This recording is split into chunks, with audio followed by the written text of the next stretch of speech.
Health, a topic about which nearly everyone has an opinion on.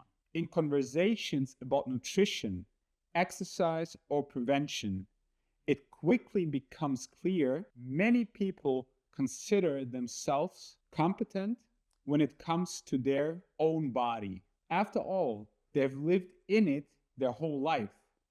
But this is exactly where a fundamental misunderstanding lies. One that is deeply rooted in our social conditioning, and it can have fatal consequences.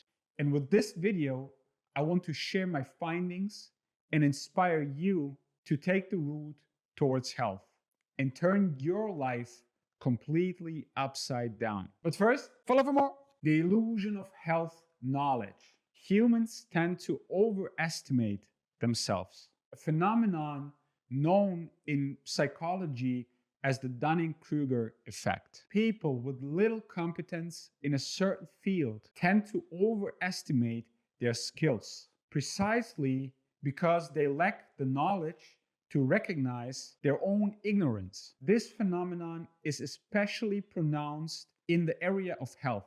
Why? Because from an early age, we are taught what is considered healthy by parents, media, advertising, and school. We grow up with an image of health that is shaped by culture, norms, economic interests, and outdated teachings. But many of these ideas are scientifically obsolete or simply wrong. This image seems natural, familiar, and therefore true. The idea that a glass of orange juice is healthy ignores pasteurization and pesticides in conventional products. You want to know the deal with pesticides? Check out my big pesticide video.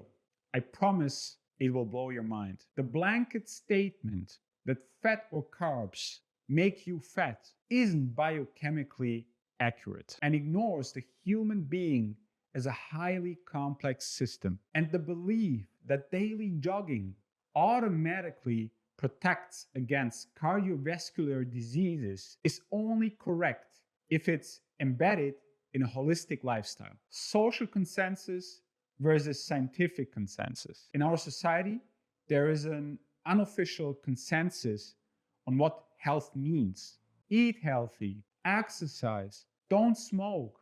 A little bit alcohol is okay though.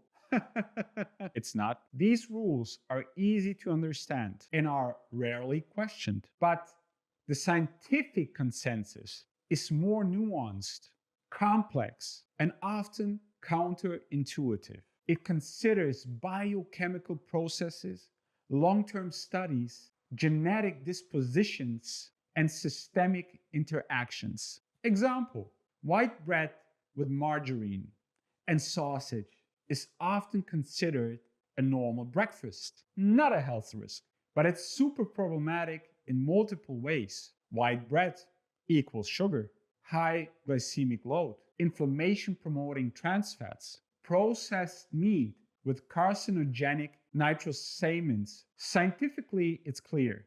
Such a diet increases the long-term risk of type 2 diabetes, coronary heart disease, and even certain types of cancer. Yet, I often hear, but I eat healthy. And when I look closer in coaching, for example, the reality looks very different. Why are we so resistant to advice when it comes to health? When the car sputters, a mechanic is called without hesitation. No one would randomly start fiddling with the injection system. But when it comes to health, a far more complex system, many think they are experts on their own without ever having acquired solid knowledge. The reason lies not only in the overconfidence effect, but also in a kind of stinginess mentality, combined with a lack of appreciation for real professional expertise in health, and most importantly, a lack of appreciation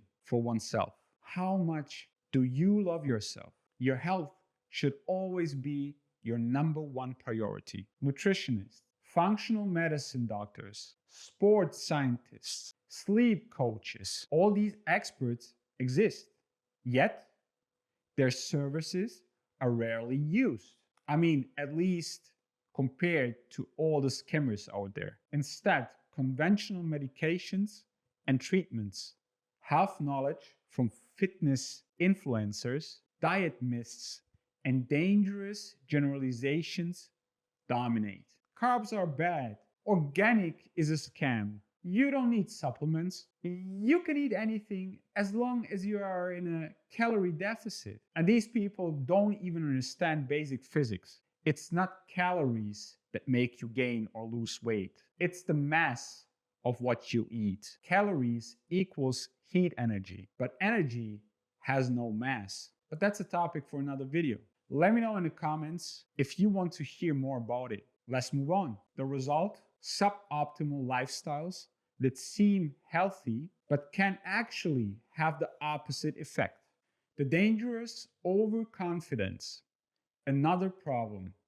When people apply one aspect of health, like regular exercise, they tend to consider their entire lifestyle healthy. Here too, the devil is in the details. Someone who jogs 5 times a week but is chronically undereating and consuming a one-sided diet will lack essential micronutrients, leading to hormonal imbalances, immune weaknesses, or mental exhaustion. Someone who eats clean but sleeps poorly and neglects their sleep hygiene blocks recovery and promotes inflammation. Or someone who eats in a deficit but still eats and drinks unhealthy, a diet low in micronutrients with a lot of processed stuff will lose weight, but for how long keep it off? And especially run into deficiencies, that's for sure. Health isn't a single parameter. It's a finely tuned system of nutrition, exercise, sleep, stress management, environmental factors, genetic dispositions, and more. And we haven't even touched on one of the most important components, thoughts and energy. Health is a mix of science and practice, not opinion. The human body is a highly complex biological system with billions of interactions at the cellular level. Understanding it requires interdisciplinary expertise from physics, medicine, biochemistry, nutritional science, psychology, and environmental medicine. Assuming you know everything just because you watched a few fitness videos or read a couple of books is dangerous.